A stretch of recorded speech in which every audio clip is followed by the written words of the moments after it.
In this session, we'll turn our attention to building successful regional collaboration and connectivity.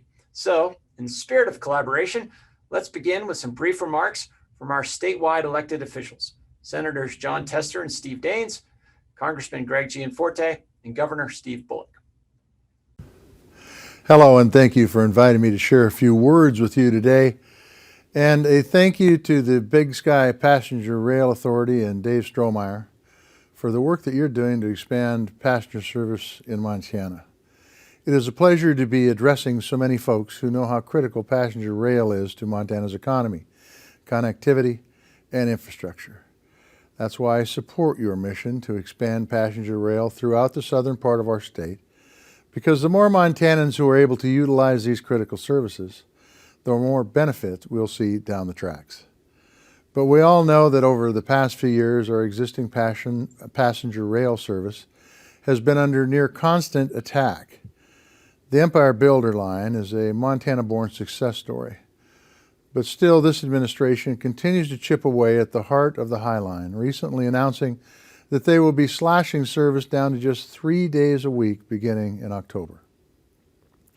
The Empire Builder is the gateway to the West for hundreds of thousands of Americans each year, and thousands of Montanans rely on it to travel, stimulate small-town economies, and bring tourism into our treasure state.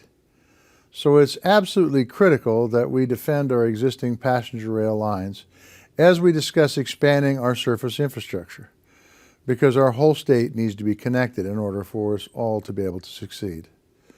I will be pushing to lay the groundwork for your priorities as the Senate discusses the future of the surface transportation in America, because it's folks on the ground like you whose hard work will keep us on track. So as we continue to work together to ensure that more folks are able to see that all Montana has to offer through services like Amtrak, please let me know how I can help, because I'm all aboard. Well, welcome to this important summit to discuss efforts to implement a new rail link system across Montana.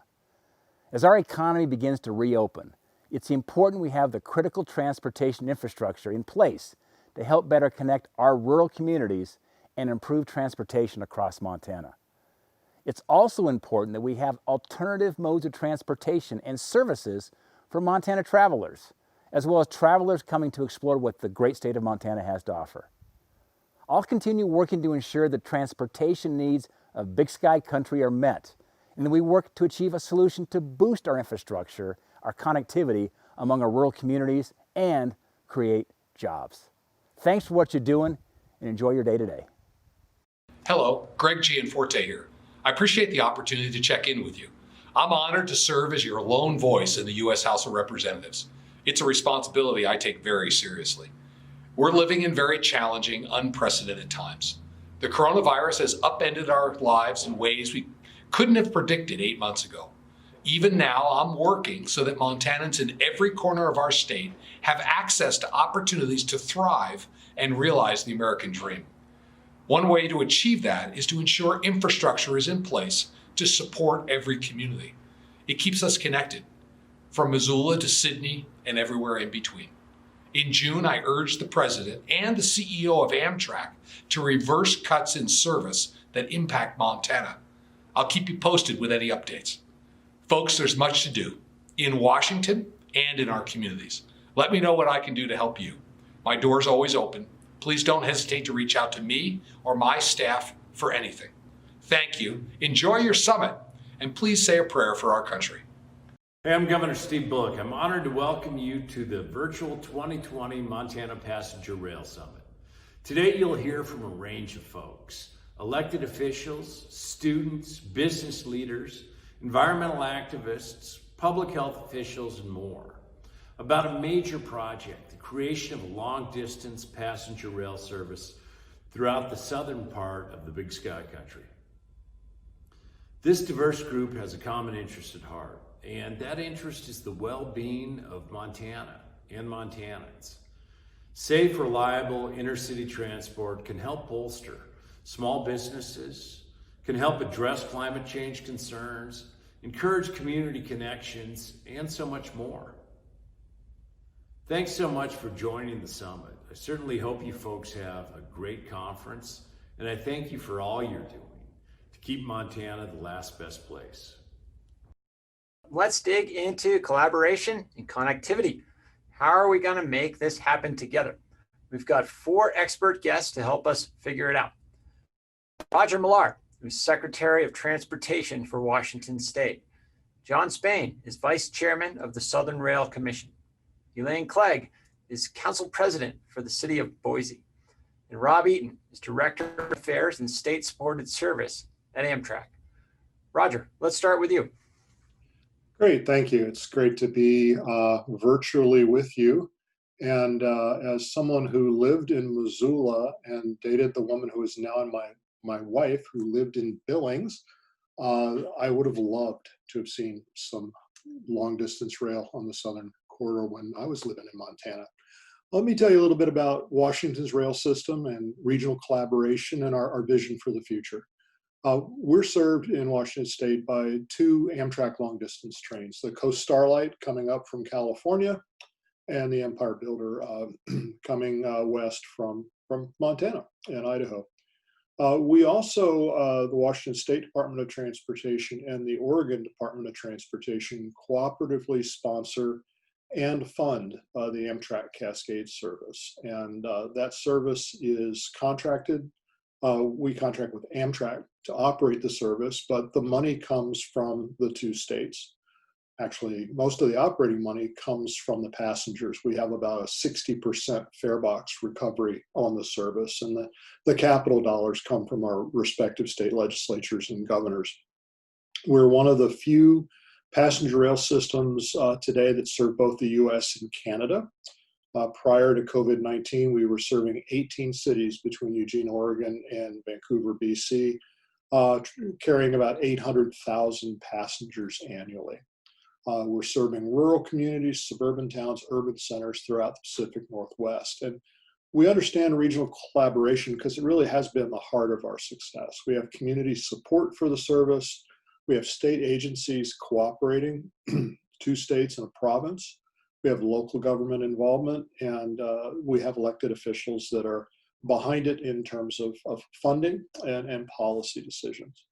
So we have a vision in Cascadia of an ultra high speed transportation system between Vancouver, BC, Seattle, and Portland, which is really about a lot more than transportation. It's about opportunities and connections for the entire mega region, carrying us into the future, better access to jobs, to affordable housing, the ability to share our resources, increase our collaboration, address even more economic prosperity and a cleaner environment. So the system would create a new transportation spine linking the 3 largest cities in the region with connections to other transportation modes all up and down this north-south corridor. We need 2 states, a province, 2 countries, and numerous local governments and private entities all work together to make this happen. So what we're looking at right now, we've been at this for some time, but we're looking at a governance structure. What would an appropriate governance structure be that would entail 2 federal governments, 3 provincial governments, and cities, counties, metropolitan planning organizations, transit agencies, and the like? What are the funding and financing options that are available to us? This is easily a $50 billion project here in the Pacific Northwest. And there are a lot of people that are like, well, 50 billion, we just don't have it. Let's go on to the next thing. We will be spending that kind of money on transportation in the next couple of decades. The question is, where do you get the return on investment? The really interesting thing about the ultra high speed ground transportation corridor is it would be less than an hour from Seattle to Vancouver and about an hour from Seattle to Portland. So you could live in our region and call a buddy and say, hey, where do you want to have lunch? Oh, let's go up to Vancouver. What about dinner? Let's go down to Portland. That we don't have today. It takes you all day to drive from Portland to Vancouver. We could add lane capacity to the highway if we added a lane to I-5 in each direction from the Oregon border to the Canadian border. It would cost us $100 billion, roughly twice the high-speed rail project. It would probably take just as long to build. The lane would probably be full by the time we opened it. And after that expense, it would still take all day to drive from Portland to Vancouver. So we're looking at funding and financing. We're looking at ridership demand and revenue potential. It is a revenue maker for our economy. We're looking at the best locations for stations, how to engage communities. You know, one of the real keys to this, and I actually kind of learned this in Missoula, if you don't do stuff with people, they assume you're doing it to them, and you get what you deserve. So that engagement of the community and the private sector is huge, and social equity in all the aspects, the station sites, the routing, the contractors, ticket prices, and the like. So this is all part of the Cascadia Innovation Corridor, the mega region here in the Pacific Northwest. We're setting ourselves up with the vision of being a global mega region, a hub for innovation and commerce. And the ultra high-speed ground transportation system is one of several ideas we're pursuing, but it's the one that ties it all together. And our work is being supported by the state of Washington. Governor Inslee is a leader in this, by the province of British Columbia, by the state of Oregon, and by Microsoft. Microsoft has put as much money into this as each of the state and provincial partners, and we really appreciate that public-private partnership. So we've got business leaders, higher education, advocacy groups, not-for-profits, elected officials, housing and technology and agriculture and transportation and economic, all that stuff is coming together. This project is a means to an end of triple bottom line prosperity, economic prosperity, environmental enhancement, and access to opportunity and social equity. You really need to have broad-based support. You got to consider who might be your advocates, who might be your detractors, and you need to do it together with the communities involved. Don't do it to them. And with that, I'll hand it over to the next speaker. Thank you for inviting me to participate in this panel on behalf of the Southern Rail Commission. The Executive Committee of the Southern Rail Commission had the great opportunity to ride the Empire Building through Montana just a month or so ago. And it's a beautiful state. We really enjoyed the ride.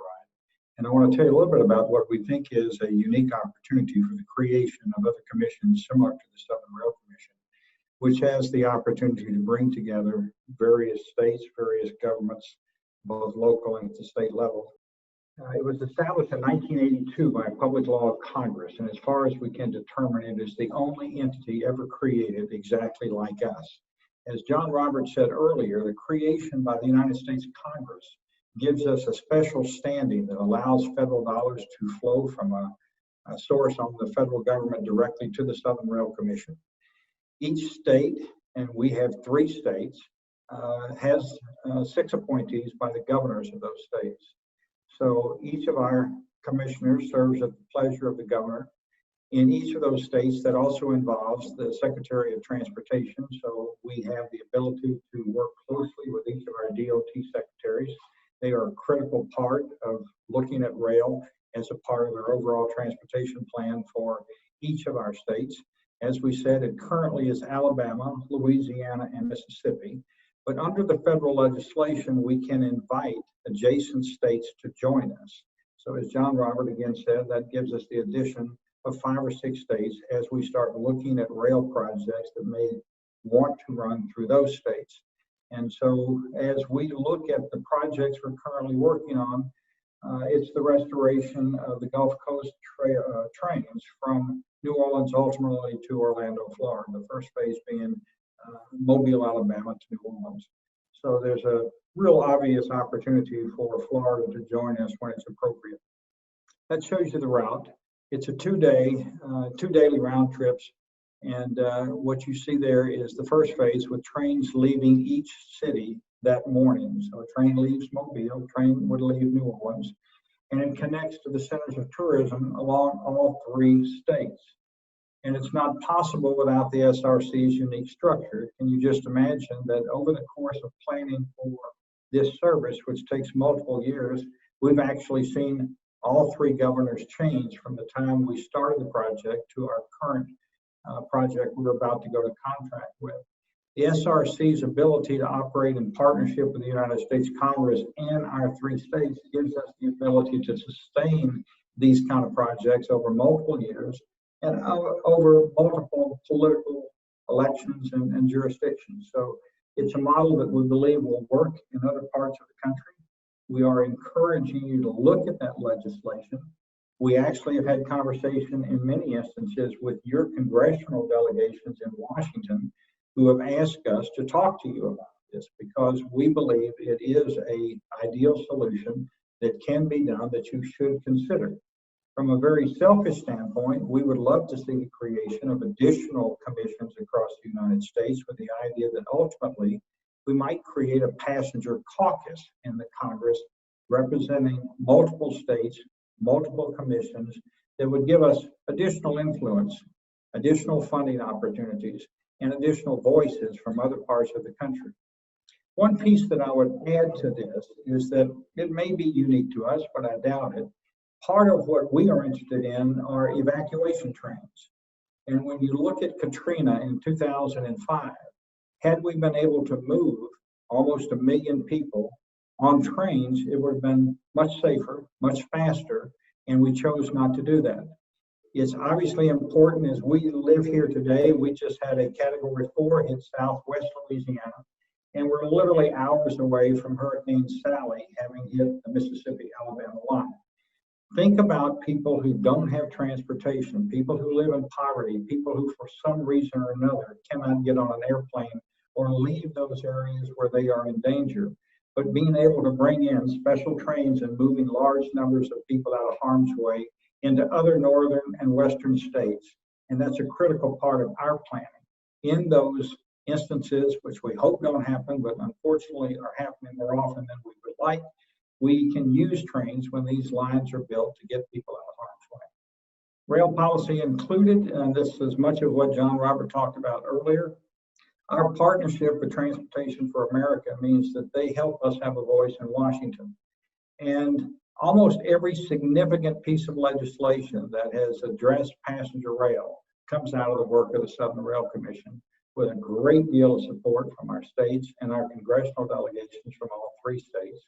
And frankly, and thank you for the support we've gotten from your congressional delegations to provide critical funding for what we're talking about. When we started this conversation years ago, the issue was always about how do you pay for it? Where's the money going to come from? The simple answer is that even in tough economic times, the Congress of the United States has provided 4 or 5 unique pots of money aimed at helping us create intercity train service. And so as John Robert and both Beth addressed, the Surface Transportation Reauthorization FAST Act includes money for these projects. CRISI is a unique program that will allow us to do the infrastructure improvements to restore service. And this Southern Rail Commission was awarded $33 million in federal CRISI dollars last year for this project. It was matched dollar for dollar by our states. So the 3 states put up $33 million to match 33 from the federal government. And that is an ongoing program that we think will actually be expanded in terms of the amount of money in 2021. The Restoration and Enhancement Act addresses a real critical issue of how do you start paying for train service in terms of operating dollars. And this is a unique program that in the first 3 years allows the federal government to pick up 80% of the operating costs as you start a train, 50% the next year, 25% the 3rd year, recognizing that it's going to take us a while to actually attract riders. And as Roger said, you have to get a fare box return from that. But in the first 3 years, you're going to have to build a ridership. And so these type of grants are a recognition by our friends in Congress that we're going to need some help to start the service. The Gulf Coast Working Group was established by Congress as a result of our calling to their attention that the Sunset Limited, which normally ran east of New Orleans all the way into Florida, stopped service after Hurricane Katrina way back in 2005 because the rails were destroyed. The rails were rebuilt, but the service was never started again. And we called on our friends in Congress who created a Gulf Coast Working Group of representatives from Florida to Louisiana. All states were represented, along with a number of local officials. And Congress actually provided funding for the Gulf Coast Working Group in cooperation with the Federal Railroad Administration to do a study that identified what needed to be done to restore that service. And that report is now complete, and we're now working to implement its findings. And finally, as we said on a couple of occasions, federal recognition allows us to ask for matching funds for additional projects, both for our operations and for projects that we are working on. Each of our states put into their Department of Transportation budgets the money for the Southern Rail Commission. It's not a lot of money, but each of the 3 states contribute annual dues, which allow us to underwrite the work that we're doing.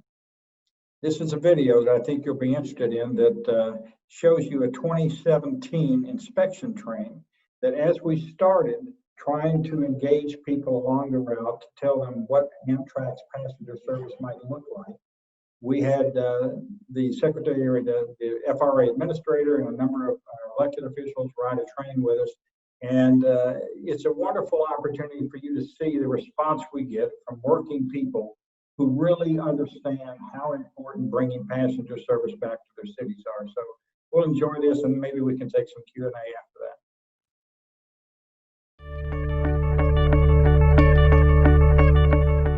If Amtrak were an airline, it would be the 5th biggest airline in the country. So of course, the taxpayers have a role in this.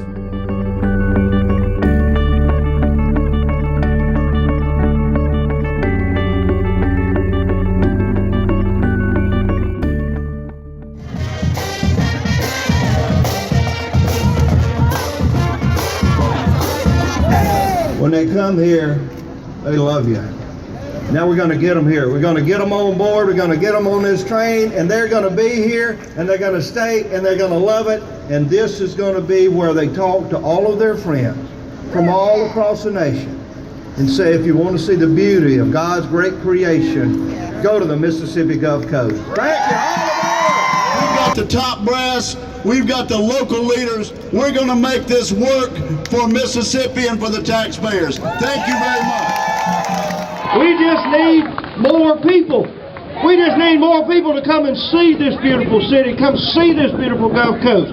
Come and stay a week or a month or 2. Bring their money with them.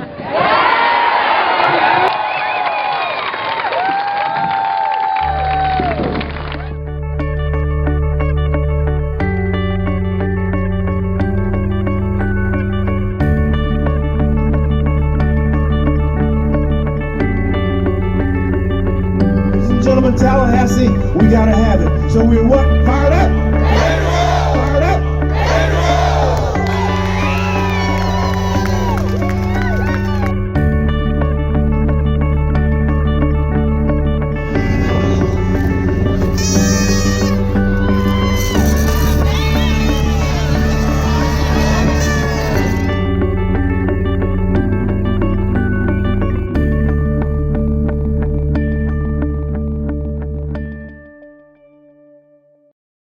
So you can see from that a lot of outpouring of excitement for the restoration of passenger service along the Gulf Coast states.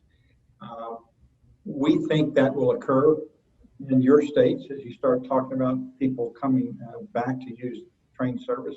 When we ride, and we ride on the trains a lot, and when we rode on the Empire Builder, the train was full. Working people going from city to city. This was their transportation choice. And when we ride trains, they're always full with people. And we urge our elected officials to get on the trains and have those conversations to really understand from those people that you saw standing next to those tracks in rural Mississippi, telling you how important it is, because it is in many cases the only way they have to get in and out and go to travel. One of the things that's critical to that is that we have international airports in New Orleans, international airports in Mobile. Mississippi Gulf Coast has a dozen or more cities that people go to travel for beautiful beaches, and as tourism is a major part of their economy. People fly into those international airports. Can you imagine taking a passenger train across America's Gulf Coast to those various cities, vacation, and connecting those international airports into those rural cities? It is an economic lifeline for those communities. And the mayors and the local people and the residents who live there came out just to say to Amtrak and to those of us that were on the train, please bring it back. And that's really what it's all about. Southern Rail Commission bringing our 3 states together to look at critical infrastructure investments, restore service, where we've lost it and provide modern transportation to those rural communities that never really will have air service that they need. But this connects them to the air service and to the other communities when we need to in emergencies and every day, just to move people in and out from around the world to America's Gulf Coast. So if we can be of help, please call on us. We'll be happy to tell you more about the Southern Rail Commission, how we were created. We'll do whatever we can to help you. If we need to visit with you, tell our story, please call on us. We're here to answer your questions and help you in any way we can. Thanks, John. Let's turn it over to Elaine for the Boise perspective. Well, thank you, Justin. Really appreciate being here and being able to talk about what's happening in Boise. Am I showing? Okay, I wasn't sure. Boise lost service on Amtrak in 1997. It was one of the last times Amtrak did a contraction.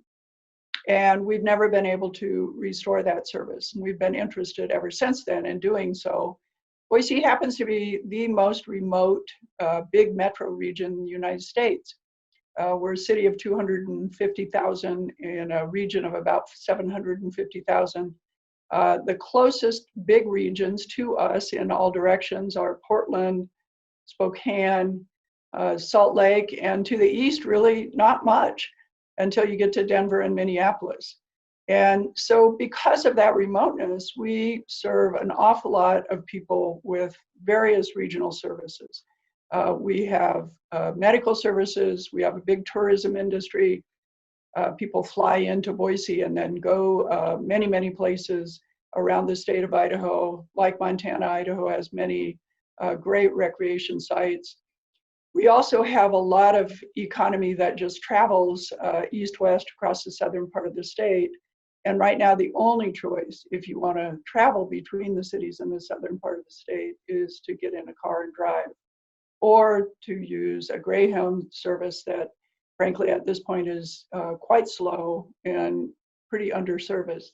And we know from past work that if we were able to restore service, there truly is interest in riding. So Boise, as I said, is a regional service center. And in 1925, we opened a new depot. These are pictures from that opening. We were a city of only 21,000 people at the time. You can see how many people were there. This is both the opening of the depot and the first passenger rail that came to Boise during that time. The rail became a very important link connecting us to the rest of this part of the country, the Northwest region, the Intermountain region. There was service north-south and east-west at that point. And the people in Boise really used that service always until Amtrak took it away in 1997. In addition to being the regional service center, we have been working on looking at how this rail could be used to connect within our region. We now, as I said, have about 750,000 people. This rail corridor runs right through the middle of that metro region.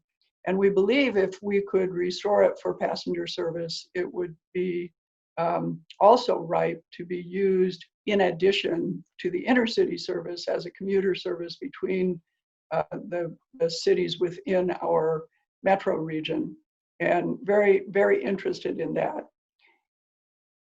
I was looking at what Amtrak had in mind before they took the service away, and I was able to find this map, and I thought everyone might find this interesting. This map shows in 1967 what Amtrak predicted they might want to do in terms of services across the country. You can see from Seattle through Boise to Salt Lake, there was 3 times a day service predicted. There was a route that went from Pocatello up through Butte and then over to Sandpoint and Spokane, and then across to Seattle. Of course, the Empire Builder that currently does exist is on that map. And then the Zephyr from San Francisco all the way to Denver and then further points east is also on that map. And finally, you have the Hiawatha line, which went from Billings to Fargo and further points east. If we were able to reestablish such a system, I think the Intermountain West wouldn't be nearly as isolated as it is today in the national and regional economy. We'd love to see an opportunity, as John talked about, to establish a regional rail commission, interstate regional rail commission in this region, to look at establishing some service, maybe like what you see there. We know that many of the states, like Montana, like Washington, have intrastate interests and are looking to establish passenger rail within their states. But we think if we can look at this as a region and really look at the connection between Seattle and Salt Lake, and then from Pocatello up through various parts of Montana to Sandpoint, that we really could establish a good system of connectivity within the Northwest region. So we are very supportive of reestablishing or establishing a regional interstate rail commission. To that end, we've talked to our congressional delegation, who also are very interested in it and would like to explore it and see if we could take it forward. Perhaps starting with a working group like they did in the Gulf Coast, where we would look at the economic benefit. We've had 2 studies since the rail went away about the cost of reestablishing service, and those cost numbers always, create a bunch of questions about, well, how could we afford that? I thought Roger did a great job talking about the cost of high-speed rail along the coast compared to the cost of adding a lane to the freeway. We always look at the cost, but we hardly ever look at the economic benefit. So I think maybe starting with the idea of looking at the economic benefit would be a great way to start that conversation. And if we could get these particular pieces of legislation through Congress in this next FAST Act that John, Robert, and Beth talked about, I think we'd have a shot at establishing an interstate commission in this region of the country. I was able to pull together 49 leaders from around this region earlier this year, including many who are on this summit, including many of the folks from Montana that organized this summit. And I think to a person on that call, we all agreed that this would be a great starting point. To be honest with you, I went into the establishing or organizing that call thinking, well, it's another decade, let's give it another shot, let's see if there's anything out there. And there was a lot more out there than I expected to find, to be honest, and a lot more people who are beginning to move along. And in addition, then this idea of the Interstate Rail Commission, which I think would be a great benefit to this region, so that we could begin planning not one by one as states, but really look together what the connections could be. You'll probably notice the little spur there that goes over into Yellowstone Park and Teton Park. If we were able to reestablish this line, there really is some tremendous economic benefit, including tourism benefits in the region as we see it. So the Boise Depot is still here. The city of Boise bought it some years ago. We own it. We operate it as an event center today because we don't have rail to it, but we've always kept the rail open. We also own 18 miles of the rail line itself so that it would not get abandoned. And we stand ready to be part of a coalition that will, we hope, work to restore passenger service in the Northwest and restore the connections that I think will be so beneficial over time to all of us economically if we can get that done. And with that, I will turn it over to Bob. Thank you, Elaine. Hello, everybody. It's a pleasure to be here, and I want to send a heartfelt hello to all the participants. My name is Rob Eaton. I work with Amtrak. I've been with Amtrak for 10 years in our government affairs department and state-supported services.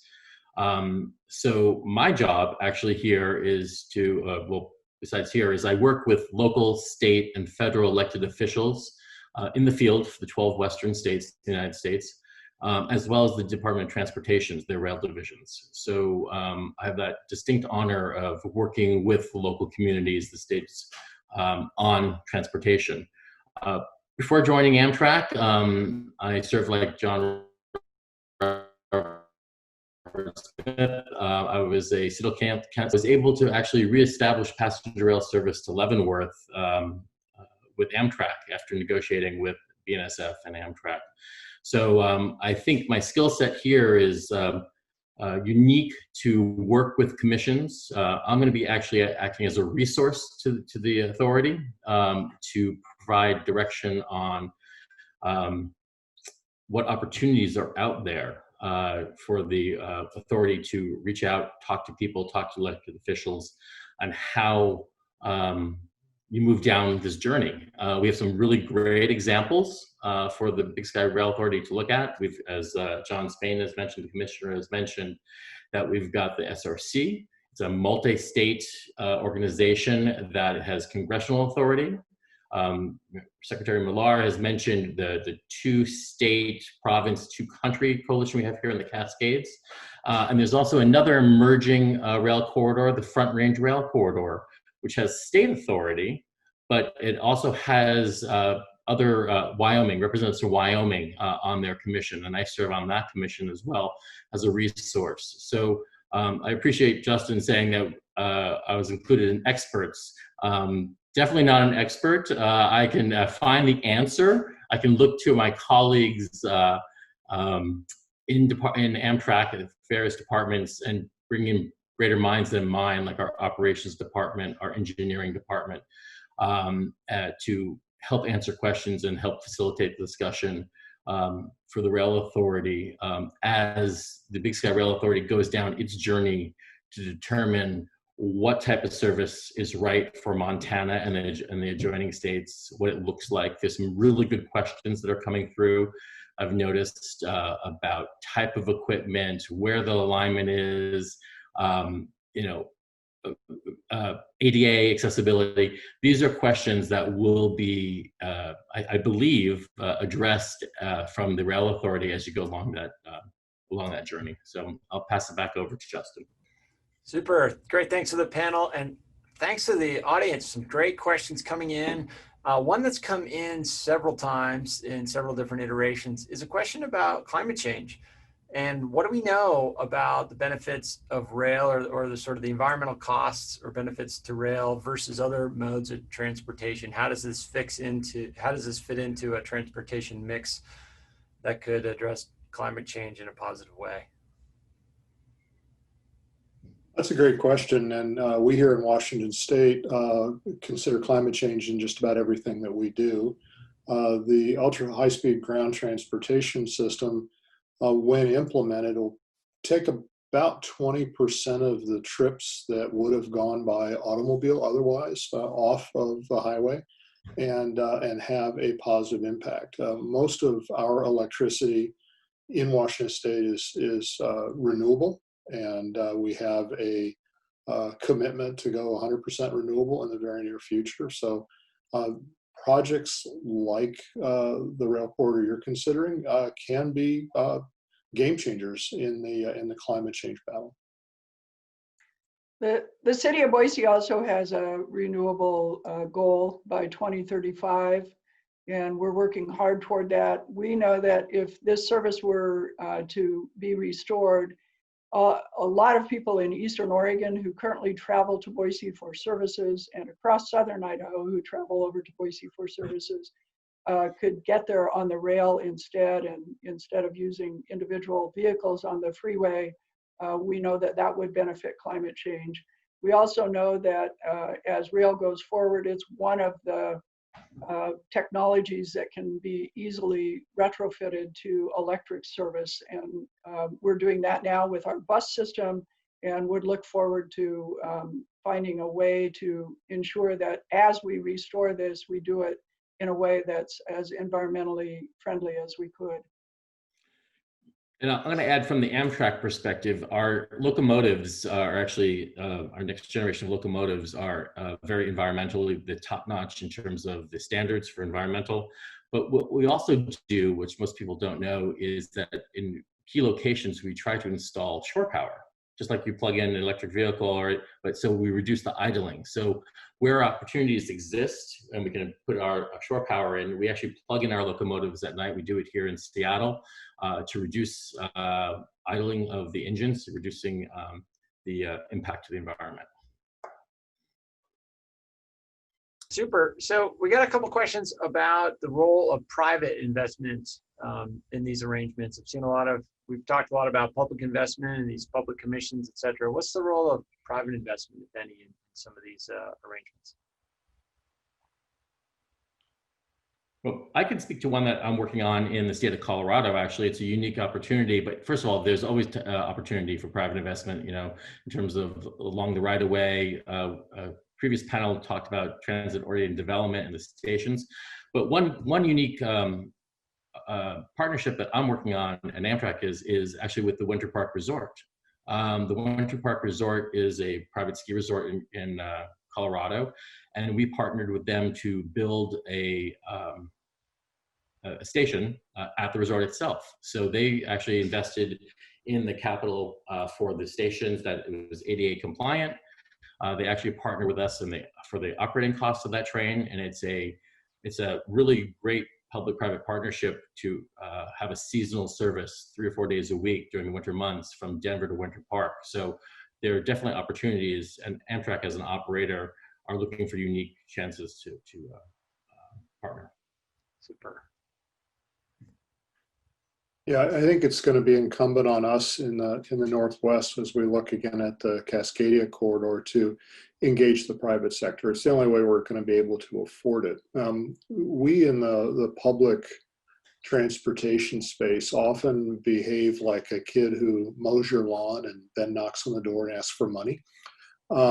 We have provided with our highway investment, with our public transportation investment, with our active transportation investment, with our investment in the Washington State ferry system, for example, incredible value adds to property that was worth X before the freeway interchange was built is now worth 100X or 1,000X. And it'll be the same thing with passenger rail in the Cascadia corridor, and really passenger rail anywhere. If you've got an activity center like that, and John Robert can talk about what happened. He did talk about what happened in Meridian. So how do you tap that value capture to pay for the infrastructure that you're looking to build? In a previous life, when I worked on the Portland streetcar project, we asked the development community in what's now the Pearl District to support the streetcar. They put capital into the project because they knew that they were going to make money off of the fact that the streetcar was there. We were just smart enough to ask the question, and they paid 20% of the cost of the capital, and they also supported us as we looked for changes in how parking was managed in Portland to pay for the operating. So we need to be more sophisticated when we talk about these public-private partnerships, understand that this public investment is going to create value. And there's nothing wrong with people making a profit. I think that's wonderful. But while you're doing well, let's do a little good. Sure. A couple questions coming in about kind of the mechanics of some of these rail authorities. Do these entities need congressional approval in order to apply for federal grants, things like that? And then other questions about the role of some of the economic stimulus that we're either, whether through the CARES Act or future pieces of legislation, or those mechanisms for funding for some of these infrastructure projects. When we created, Congress created Christie and some of the other pots of money that we've talked about, those obviously benefited Southern Rail Commission because we could apply directly to take advantage of those funds. But all of those funds are available to all of these governmental entities, whether you're at a county level or a state level. The pots of money that Congress has created as a result of our work and our partnerships with other people are all available. And so when we talk about infrastructure costs, and to some extent even operating costs, there are dollars sitting there. It's an application process. It's a competitive process. It does require local many cases, it's an 80-20 match. But a large part of the infrastructure, rolling stock, is being paid for largely through federal funds in a competitive way. We were able to actually take some old earmarks. I know we're dating ourselves here, but we have a program in the Southern Rail Commission that pays 50% match for station improvements. So along our routes, we've had a dozen or more local communities match us dollar for dollar in using those federal dollars to improve, remodel, upgrade all of their train stations. And in many cases, without our matching dollars, those communities would not have been able to do it, and they didn't have an incentive to do it. But in anticipation of the train service coming back, all of those had to become ADA, and they have used the dollars that they put up, going to the dollars that we put up. And we have some really beautiful additions and modifications being made to stations across our 3 states. John, I'd like to jump in on that too and add on to that, because you're exactly right. The federal funding is available for any agency. But one key thing that when I was out in Missoula with Dave is that it has to be adopted, or this project, if you will, has to be adopted by the plan, the state's rail plan, in order to make it eligible for federal funding. So it's going to behoove this authority to make sure that the cities, the MPOs, and then working with Montana Department of Transportation, the rail division, Lynn Santos division, of making sure that the rail plan is up to date and it meets the specifications of the Federal Railroad Administration for these programs. So that's the first check-in that we've got to do with the MDT, is make sure the rail plan is up to date, so we'll make it eligible. I appreciate you saying that, Rob. I was going to jump in and say the state of Idaho has been talking about updating its rail plan for that very reason. There are federal funds available today to begin doing that. Ultimately, if we got an interstate rail commission, as John Spain talked about, we'd be able to apply jointly for some of the infrastructure and operating funds.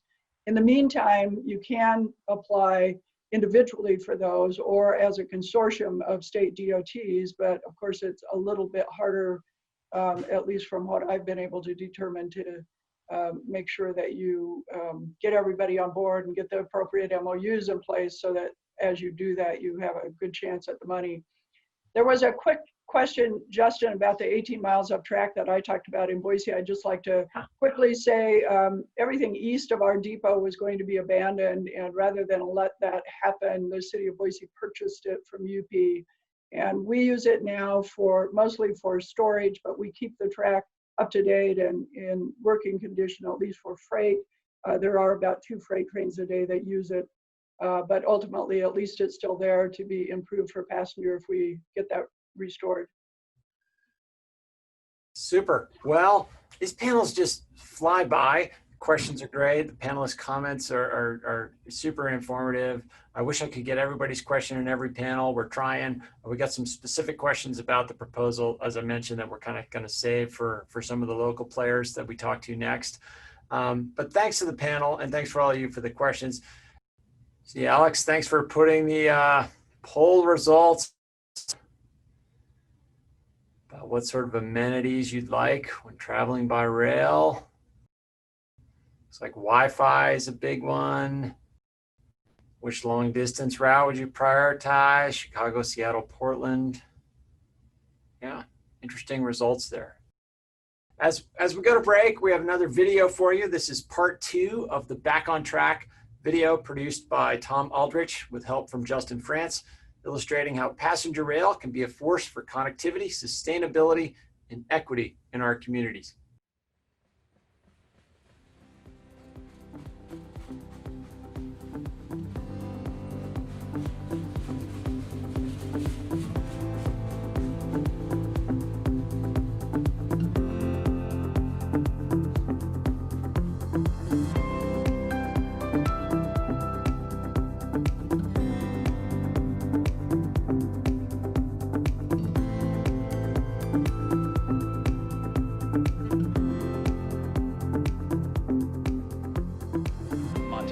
Is relatively unique around the U.S. in that we have this expansive geography with several different urban centers that are generally all roughly the same size.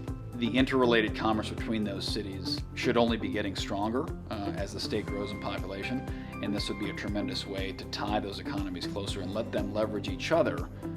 Instead of operating in silos, the more points of connectivity we have between those centers of commerce, the stronger they're going to become together. I think in the next 20 years, as the Montana population grows and our economic outlook becomes more intertwined and more complex, less ag reliant, less tourism reliant, and we're going to have more tech, we're going to have local manufacturing, it's going to be all the more important to have more ways for our cities to interact with each other.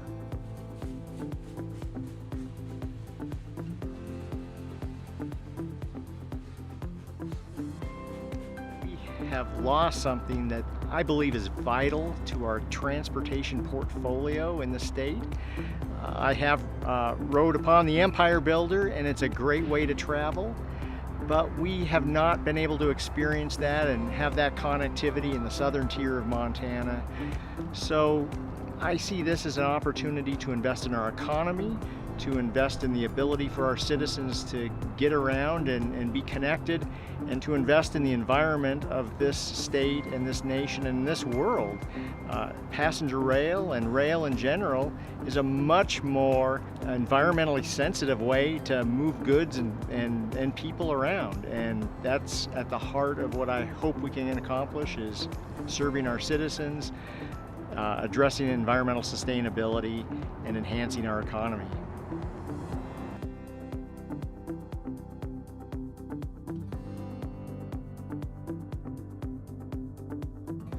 We heavily subsidize automobile travel, and we heavily subsidize plane travel. And I think if we made similar wise investments in rail, we could get back to a really, really viable transportation method.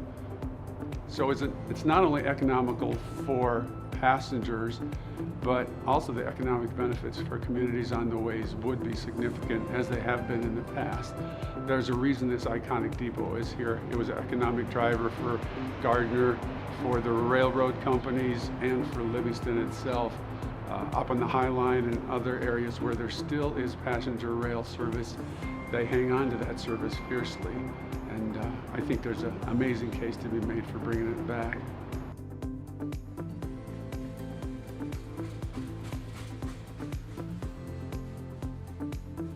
Transportation has been identified as the #1 barrier for a lot of our reservation residents.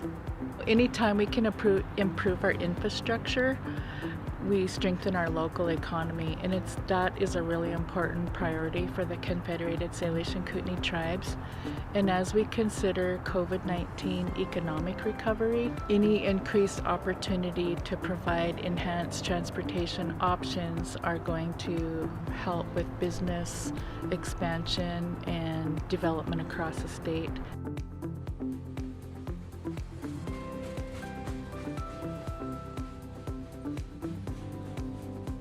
The volume of people that have contacted me wanting to know if we can do this. And it's, you know, as much as people think I can do everything, I can't. This thing is, you know, it's left with the powers that be.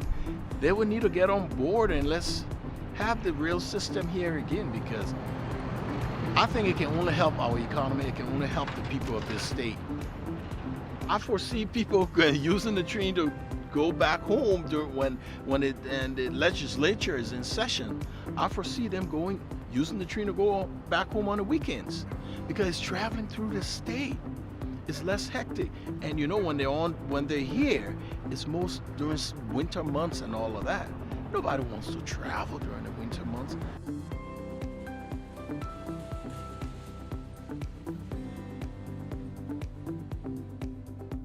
We really need to be poised in the state of Montana to receive federal investment when it happens. I truly believe it's not a matter of if, but when, and we need to make sure that we're doing everything we can to be able to receive federal funds when they're allocated to passenger rail. We want to be in line enthusiastically with our hands up, saying that we're ready. The state of Montana finds value in passenger rail. So it's really important that supporters let their support be known. It's important that they contact their local elected officials, their state legislators, as well as their federal delegation. Make it known that they support the restoration of passenger rail, that they see value in it, that they're willing to make investments to pay for it, and that they think it would be a benefit to our community.